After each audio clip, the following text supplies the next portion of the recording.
Our medical contributor here, Dr. Alok Patel, joins me now with more food safety tips for staying healthy this Thanksgiving. Dr. Patel, always great to see you. So you just heard from our previous guest there mention how to handle leftovers. What are some ways to prevent food poisoning? You know, Whit, sometimes I feel like the holiday fun police because I want people to celebrate. But Somebody's got to do it. I got to do it. And I might not be as exciting as the Butterball Hotline, which is a great name, by the way, but I want to make sure that people are paying attention to food poisoning. So as you're cooking your turkey, realize that some of that bacteria might get on your kitchen counter, on utensils, cell phones, doorknobs. Make sure you wipe everything down.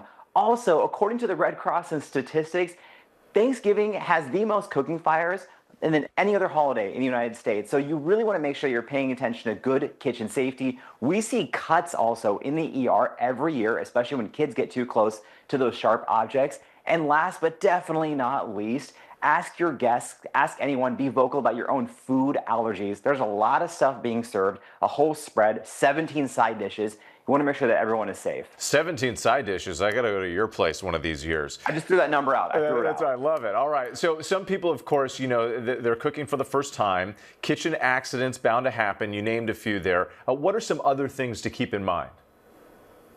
You know, I think what people want to do is on these holiday seasons, everyone wants to get involved and share things, but you want to make sure that you're paying attention not only to the proper cooking prep, but who's actually in the kitchen, and you don't want to leave food unattended. That actually is a big cause for cooking fires, especially, you don't need to ask me, I'm not the cooking expert, people who attempt to deep fry turkeys. We see the aftermath of these burns in the ER. And one thing that I failed to mention, we heard previously, and people have been told, hey, make sure that food, when it's in the fridge, you eat it in a certain amount of time. I'm not sure if you follow those rules, Whit, but I know that sometimes we get tempted. But also, after Thanksgiving is over and food is sitting out on the counter, we want it to go into the fridge within 2 hours to prevent the growth of bacteria. I love a good leftover turkey sandwich, just like everyone else does. Just make sure it gets in the fridge quickly so you don't have a turkey sandwich with biscuits, cranberry, and bacteria. Yes, okay, that 2 hour, that's another one to mark down there.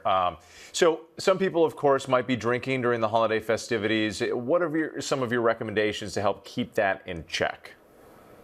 You know, not only drinking, but a lot of excess eating. The average Thanksgiving meal can hit between 3,000 to 5,000 calories, a lot of sugar, and yes, a lot of drinking. There is an increased risk of DUI, so please have a safe driver. And also, it's important to pay attention to any underlying health conditions you may have, whether that's diabetes, hypertension, heart disease, or anything that might affect what you need to be doing on Thanksgiving. So control how quickly and how much you're eating. Try to start your meal with something a little bit more nutrient dense and protein before you dive into all sorts of goodies, including my favorite, cranberry sauce. Love the cranberry sauce, especially in the can, where you just slice it right at the rib, the jelly. You know, you're OG like me. I don't eat anything fancy. Just give me I'll bring that to your house with your 17 side dishes. All day. Dr. Patel, All day. always a pleasure. Thanks as always.